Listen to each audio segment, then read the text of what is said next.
지금 이 보시는 그림은 16세기 플랑드르의 화가 피테르 보레허리 그린 이카루스의 추락이 있는 풍경이라는 작품입니다.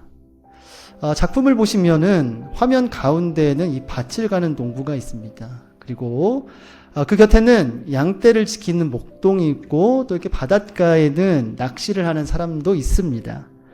그리고 저 멀리에는 이렇게 바다를 향해서 유유히 나아가는 배 한 척도 지금 눈에 들어옵니다. 얼핏 보면 이 그림은 그저 한가로운 그 당시의 풍경을 담은 평범한 풍경화처럼 보입니다. 그런데 이 그림의 제목은 이카루스의 추락이 있는 풍경입니다. 이카루스는 그리스 신화에 나오는 인물로 그는 아버지가 만든 깃털과 밀랍 날개를 달고 하늘을 날았던 인물입니다. 그런데 너무 높게 날지 말라라는 그런 아버지의 경고가 있었음에도 불구하고 이카루스는 그 경고를 잊은 채 더 높이 날아올랐습니다. 결국 태양의 그 뜨거운 열기에 이 날개에 밀랍이 녹아져 내렸고 그는 이렇게 바다로 곤두박질 치고 말았습니다. 그래서 이 그림을 자세히 들여다보면은 이렇게 바다에 빠져 허우적대는 이카루스의 두 다리가 보입니다. 그런데 여기서 우리가 한 가지 주목해야 할 점이 있습니다. 누군가 이렇게 바다에 빠져 죽는 비극이 일어났음에도 불구하고 그림 속 사람들은 아무도 거기에 관심을 가지고 있지 않습니다. 농부는 쟁기질에 몰두를 하고 있고요. 농부는 그저 먼 하늘을 바라보고 있습니다. 낚시꾼은 자기 낚싯줄만 응시할 뿐입니다. 곁에서 누군가가 이렇게 죽어가는데 그림 속 인물들은 모두 자기 일에만 몰두해 있습니다. 이 그림을 통해서 화가는 무엇을 말하고자 했을까요? 보레헐은 우리의 삶의 방향이 과연 어디를 향하고 있는지에 대한 그런 질문을 이 그림을 통해 하고 있습니다. 우리는 타인을 향해 어떤 열려있는 삶을 살고 있을까요? 아니면 곁에 있는 사람이 어떤 처지에 있든지 내 문제에만 몰두하는 자기 자신에게만 갇힌 그런 삶을 살고 있을까요? 오늘 우리가 함께 읽은 본문은 예수님께서 우리에게 친히 가르쳐 주신 주기도문입니다. 그런데 우리는 종종 이 주기도문의 참된 의미를 잊은 채 마치 주문을 외우듯 예배를 마무리하기 위한 어떤 형식적인 미사역으로 이 기도를 암송할 때가 참 많습니다. 그러나 예수님께서 우리에게 이 주기도문을 가르쳐 주신 이유는 분명합니다. 바로 기도의 모범을 보여주기 위해서입니다. 그리고 우리는 이 기도의 모범 앞에서 우리 자신의 기도를 되돌아보게 됩니다. 그리고 우리의 기도가 지금 어디를 향하고 있는지를 한번 묻게 됩니다. 왜냐하면 기도의 방향은 곧 우리 존재의 방향과 맞물려 있기 때문입니다. 따라서 오늘 본문은 단순히 기도하는 방법에 대한 말씀이 아니라 우리 삶이 지금 어디를 향하고 있는지, 자기 자신인지 아니면 하나님과 이웃을 향하고 있는지를 묻는 그런 말씀인 것입니다. 이제 함께 본문을 살펴보도록 하겠습니다. 예수님은 오늘 본문을 통해서 잘못된 기도의 그 두 가지 예를 제시합니다. 하나는 외식하는 자의 기도이고 다른 하나는 이방인의 기도입니다. 먼저 외식하는 자의 기도를 살펴보겠습니다. 예수님은 5절에서 이렇게 말씀하십니다. 또 너희는 기도할 때에 외식하는 자와 같이 하지 말라. 여기서 외식하는 자로 번역된 단어는 헬라어로 휘포크리테스입니다. 이 단어는 고대 그리스 세계에서 무대 위의 배우를 가리키는 말이었습니다. 배우에게는 반드시 필요한 것이 있는데 그것은 바로 자기 자신을 봐줄 관객입니다. 그렇다면 이 외식하는 자가 기도를 통해서 무엇을 추구하는지가 분명해집니다. 예수님은 그들이 사람들에게 보이려고 기도한다고 그렇게 말씀하십니다. 그러니까 배우가 무대에서 관객의 박수와 인정을 구하듯이 외식하는 자는 지금 기도를 통해서 다른 사람의 인정을 구하고 있는 것입니다. 결국 그의 기도는 하나님과 타인을 향해 열려 있는 것이 아니라 자기 자신에게로 향해 있습니다.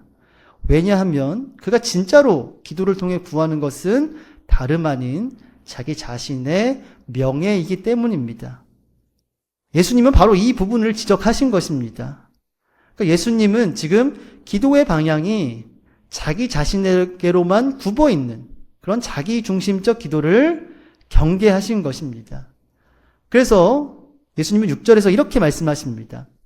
너희는 기도할 때에 내 골방에 들어가 문을 닫고 은밀한 중에 계신 내 아버지께 기도하라. 이 말씀은 아무도 모르게 숨어서 기도하는 것이 더 좋다, 더 거룩하다, 그런 은밀함의 미덕을 권하시는 것이 아닙니다. 여기서 중요한 단어는 바로 내 아버지께입니다. 골방에 들어가 문을 닫으라는 이 말씀은 관객을 치우라는 그런 의미입니다. 그러니까 다시 말해서 기도의 방향이 너 자신, 자기 자신으로 향하는 것이 아니라 내 아버지께로 향하라는 것입니다. 이제 예수님은 잘못된 기도의 그 두 번째 예를 제시합니다. 7절 한번 보실까요? 또 기도할 때에 이방인과 같이 중언부언하지 말라. 그들은 말을 많이 하여야 들으실 줄 생각하느니라. 여기서 중언부언하다로 번역된 단어는 헬라어로 바탈로게오라는 단어인데 같은 말을 의미 없이 거듭 쌓아 올리는 것을 의미합니다. 그러니까 예수님은 지금 단지 기도를 길게 하는 것을 문제 삼는 것이 아니라 이방인의 기도 속에 담긴 어떤 주술적인 세계관, 주술적인 기도관을 지적하시는 것입니다. 지금 보시는 이 작품은 아부신전에서 출토된 봉헌 조각상입니다. 그러니까 기원전 2900년에서 2550년 사이에 메소포타미아 지역에서 만들어진 조각상입니다. 이 조각상은 말 그대로 신전에 바쳐진 봉헌 조각상입니다. 그러니까 고대인들이 이런 조각상을 신전에 바쳤던 것입니다. 왜 이런 조각상을 신전에 바쳤을까요? 왜냐하면은, 좀 무섭게 생겼죠? 왜냐하면 그들에게 신전은 이 신이 거하는 집이었고, 인간은 이 신의 비위를 맞춤으로써 신의 호의를 얻을 수 있다고 믿었기 때문입니다. 그런데 고대인이라 할지라도 그들에게는 일상이 있었고 해야 할 일이 있었기 때문에 하루 24시간 내내 신전에 서서 기도를 드릴 수가 없었습니다. 그래서 그들은 자기 자신을 대신해서 신전에서 영원히 자신을 위해 기도해 줄 어떤 대리인을 세워두었고 그 대리인이 바로 이 조각상입니다. 그래서 이 조각상의 이 눈을 한번 보시면은 굉장히 비현실적으로 큽니다. 이 커다란 눈은 쉬지 않고 신을 바라봄으로써 어떤 신의 호의를 붙들어 두려는 그런 고대인의 마음을 그대로 보여줍니다. 그러니까 이러한 맥락에서 이방인의 기도를 보면 그들이 기도하는 이유와 목적이 이제 선명해집니다. 그러니까 이방인에게 있어서 기도는 신을 통제하고 조종하는 어떤 수단일 뿐인 것입니다. 그러니까 다시 말해서 이방인의 기도는 내가 원하는 것을 이루기 위한 하나의 도구일 뿐인 것이죠. 그러니까 여기에는 자기 뜻을 관철시키고자 하는 그런 통제욕만이 작동을 합니다. 그러니까 결국 외식하는 자의 그런 명예욕이든 이방인의 그 통제욕이든 그러니까 예수님이 경고하시는 또 지적하시는 부분은 똑같습니다. 바로 자기 자신에게로만 향하는 그런 기도의 방향을 예수님께서는 지금 문제치 삼는 것입니다. 그래서 예수님은 8절에서 이렇게 말씀하십니다. 그러므로 그들을 본받지 말라. 그러니까 이것의 의미는 그들과 같은 존재가 되지 말라라는 그런 말씀입니다. 그러니까 다시 말해서 자기 자신에게로만 향하는 그런 자기 중심적인 존재가 되지 말라는 그런 말씀을 지금 예수님이 하고 계신 것입니다. 그러면서 예수님은 이렇게 덧붙입니다. 구하기 전에 너희에게 있어야 할 것을 하나님 너희 아버지께서 아시느니라. 그러니까 하나님은 우리에게 진짜로 필요한 것이 무엇인지를 이미 아시는 분이라는 것입니다. 그렇기에 우리는 이방인의 기도처럼 신을 움직이려고, 통제하려고 같은 말을 쌓아 올릴 필요가 없다는 것입니다. 또 내 생각에 갇혀서 내가 필요하다고 여기는 것만 붙들고 또 구할 필요가 없다는 것입니다. 그렇다면 여기서 한 가지 의문이 듭니다. 하나님께서 모든 것을 다 아신다면 우리는 도대체 무엇을 위해 기도를 해야 할까요? 예수님께서 우리에게 원하시는 참된 기도는 어떤 모습일까요? 여기에 대한 대답이 이제 9절과 10절에서 그 답이 제시가 됩니다. 9절과 10절은 이렇게 말합니다. 그러므로 너희는 이렇게 기도하라. 하늘에 계신 우리 아버지여, 이름이 거룩히 여김을 받으시오며 나라가 임하시오며 뜻이 하늘에서 이루어진 것 같이 땅에서도 이루어지이다. 여기서 우리가 주목해야 할 부분은 지금 나에서 우리로 인칭이 변한다는 것입니다. 그러니까 나의 아버지가 아니라 우리의 아버지라고 이렇게 표현이 되어 있습니다. 그러니까 골방에서 문을 닫고 혼자 드리는 기도지만 그 기도에는 내가 드러나는 것이 아니라 우리가 나타납니다. 다시 말해서 자기 중심성에서 벗어난 그런 기도인 것입니다. 그렇다면 자기 자신을 벗어난 기도는 지금 어디를 향하고 있을까요? 말씀을 보실까요? 하나님의 이름이 거룩히 여김을 받는 것, 하나님의 나라가 임하는 것, 그리고 하나님의 뜻이 이루어지는 것에 초점이 있습니다. 그러니까 혼자 드리는 기도지만 그 기도는 나를 향하지 않고 하나님을 향하고 있습니다. 그러니까 외식하는 자가 자기 이름을 높이려고 했다면 예수님의 기도는, 이 주기도문은 하나님의 이름이 높아지기를 구합니다. 바로 여기에 자기 자신에게서 하나님께로 향하는 이런 움직임의 전환이 있습니다. 그렇다면 하나님의 이름이 거룩히 여김을 받고 또 하나님의 나라가 임하고 하나님의 뜻이 이루어지는 것이 구체적으로 의미하는 바는 무엇일까요? 바로 하나님의 그 정의와 공의 그리고 사랑이 이 땅 가운데 실현되는 것입니다. 하나님은 인간을 이 땅에 대리 통치자로 세우셨습니다. 그리고 하나님은 인간이 하나님이 요구하시는 이 정의와 자비의 삶을 살아내기를 바라셨습니다. 그러나 인간은 타락하였고 하나님을 떠났습니다. 그리고 자신의 탐욕과 이익을 위해서 서로를 질밟기 시작했습니다. 그렇게 이 세상에는 하나님의 이 정의와 공의는 무너졌고 사랑은 점점점 희미해져 갔습니다. 그러한 세상을 안타깝게 여기며 다시금 이 땅에 하나님의 그 정의와 공의 그리고 사랑과 자비가 회복되기를 바라는 것. 하나님께서 이 땅에 그 정의와 공의와 사랑을 회복시키는 것. 그것이 바로 하나님의 이름이 거룩해지고 나라가 임하고 뜻이 이루어지는 것의 구체적인 의미입니다. 그런데 여기에는 한 가지 문제가 있습니다. 타락한 인간은 자기 중심적인 존재이기 때문에 스스로의 힘으로 이런 기도로 나아갈 수가 없습니다. 자기 자신에게 매여 있는 모습은 어쩌면 타락한 우리 인간의 실존일 것입니다.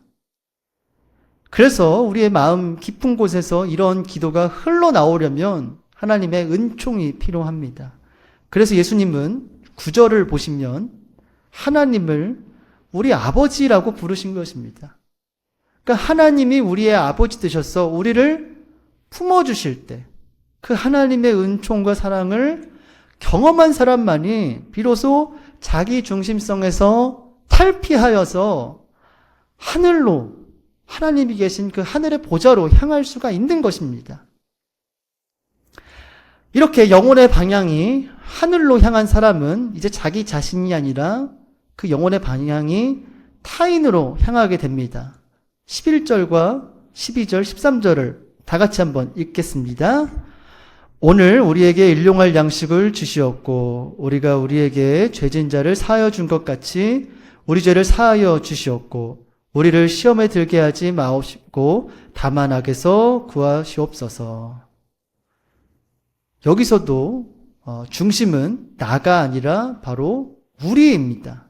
그러니까 나를 위한 간구가 아니라 곁에 있는 타인을 향한 기도인 것입니다.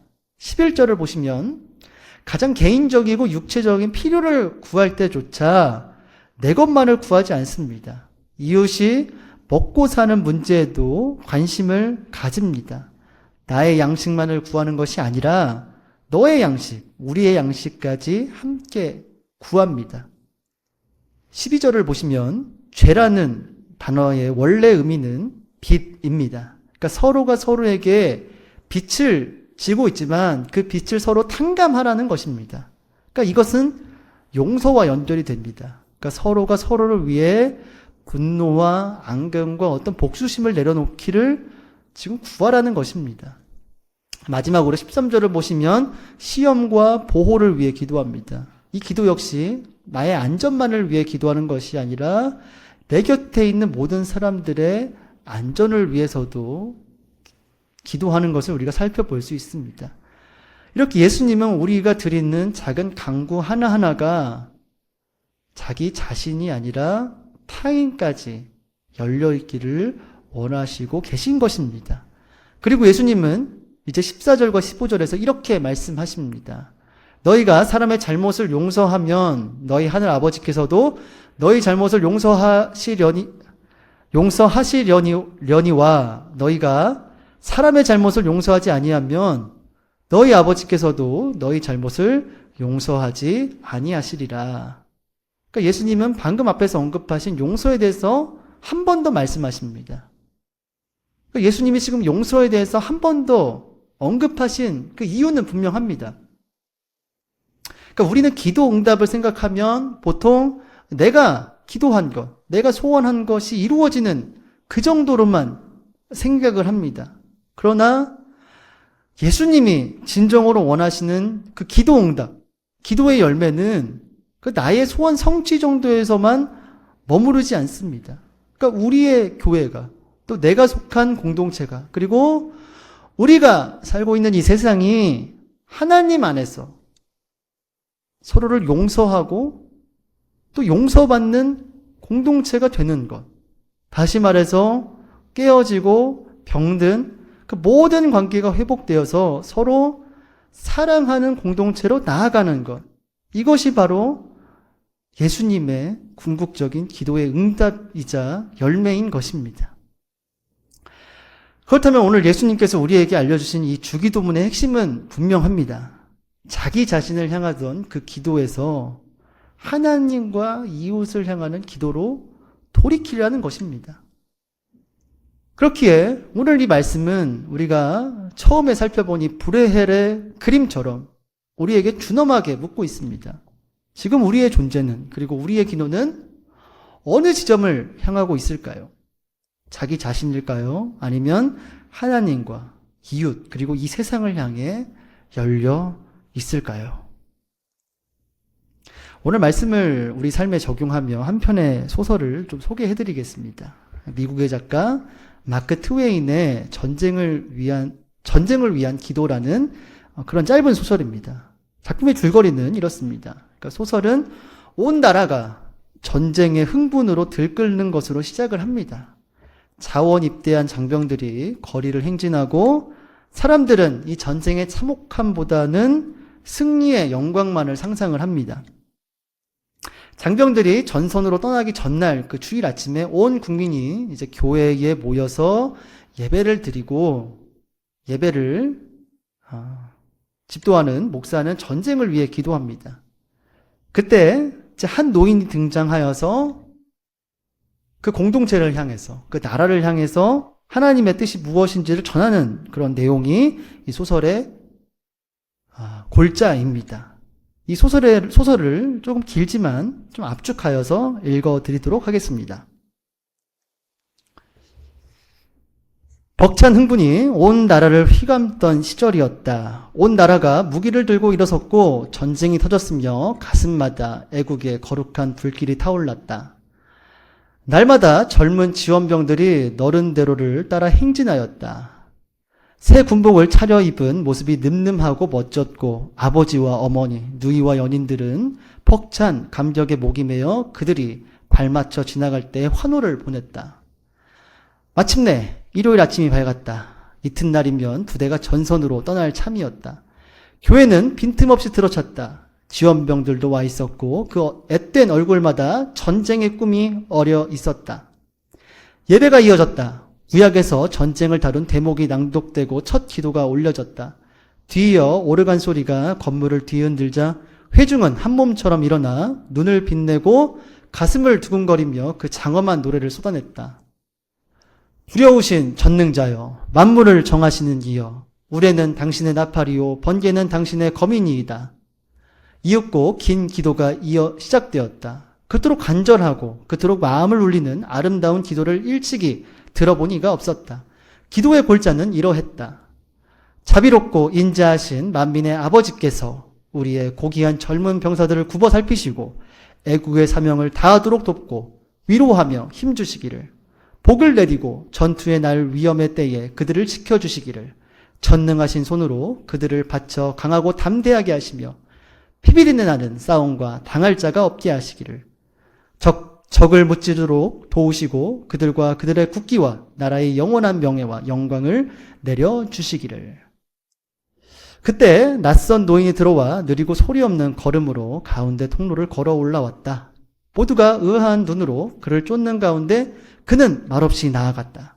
한 번도 멈추지 않고 설교단에 올라 목사 곁에 서서 기다렸다. 노인이 그의 팔을 건드리며 비키라는 손짓을 했다. 놀란 목사가 물러서자 노인이 자리에 섰다. 이윽고 깊은 목소리로 그가 입을 열었다. 나는 보좌에서 왔노라. 전능하신 하나님의 말씀을 전하러. 하나님께서 너희 목자된 종의 기도를 들으셨다. 사람의 많은 기도가 그러하듯 이 기도 또한 그것을 올리는 자가 미처 깨닫지 못하는 것까지 구하고 있느니라. 멈추어 깊이 생각하지 않는다면 말이다. 하나님의 종이요 너희의 종이 기도를 올렸다. 그가 멈추어 헤아려 보았느냐? 그것이 한 기도더냐? 아니다. 둘이다. 하나는 입으로 낸 것이요 다른 하나는 그러지 않은 것이라. 입으로 낸 것과 내지 않은 것, 그 둘은 모두 온갖 간구를 들으시는 분의 귀에 닿았느니라. 이를 곰곰이 새겨 마음에 간직하라. 너희가 너희 자신에게 복을 빌려거든 조심하라. 뜻하지 않게 그와 동시에 이웃에게 저주를 비는 일이 없도록. 비가 필요한 너희 밭에 비를 내려달라 기도하면 바로 그 기도로 너희는 비가 필요 없어 도리어 비에 상할 이웃의 밭에 저주를 비는 셈이 될지도 모른다. 너희는 너희 종의 기도를 들었다. 입으로 낸 부분을 말이다. 나는 그 나머지 부분을 말로 옮기라는 명을 하나님께로부터 받았노라. 목사가 또한 너희가 마음속으로 간절히 그러나 소리 없이 올린 그 기도를 그것도 모르고 생각 없이 올린 것이더냐? 부디 그러했기를. 승리를 빌었을 때 너희는 승리에 뒤따르는 무수한 결과들, 입에 올리지 않은 그 결과까지 함께 빈 것이라. 승리에는 그것들이 반드시 뒤따르지 않을 수 없느니라. 기도의 소리 없는 부분 또한 귀 기울이시는 하나님 아버지 영에 가닿았다. 그분께서 내게 그것을 말로 옮기라 명하셨느니라. 오, 주 우리 아버지여, 우리 가슴에 우상인 젊은 애국자들이 싸움터로 나아가나이다. 그들 곁에 계시옵소서. 우리도 영으로 그들과 함께 정든 화롯가의 달콤한 평화를 떠나 적을 치러 나가나이다. 우리의 포탄으로 저들의 병사를 피투성이 조각으로 찢게 하시고 미소 짓던 저들의 들판을 애국지사들의 창백한 주검으로 뒤덮게 하시고 고통에 몸부림치는 저들 부상병에 비명으로 포성을 묻어버리게 하시고 불의 회오리로 저들의 초라한 집을 잿더미로 만들게 하시고 죄 없는 저들 과부의 가슴을 부질없는 슬픔으로 쥐어짜게 하시고 저들 어린 자식들과 함께 지붕도 없이 내쫓으시어 누더기를 걸친 채 줄이고 목말라 하며 여름이면 타는 햇빛에 시달리고 겨울이면 살애는 바람에 떨면서 황폐해진 제 땅에 거친들을 정처 없이 떠돌게 하시고 심령이 꺾이고 고초에 지쳐 무덤의 안식을 당신께 애원하여도 그마저도 허락받지 못하게 하옵소서. 저들의 희망을 산산이 부수시고 저들의 쓰라린 유랑길을 한없이 늘리시며 저들의 걷는 길을 저들의 눈물로 적시게 하시고 부르튼 발에서 흐르는 피로 흰 눈을 물들이게 하소서. 사랑의 마음으로 이를 구하나이다. 사랑의 근원이시며 깊은 고난에 처하여 겸손하고 통회하는 마음으로 도움을 구하는 모든 이의 변함없는 피난처요 벗되신 분께 구하나이다. 너희가 이를 기도하였노라. 아직도 그것을 바란다면 말하라. 지극히 높으신 분의 사자가 기다리노라.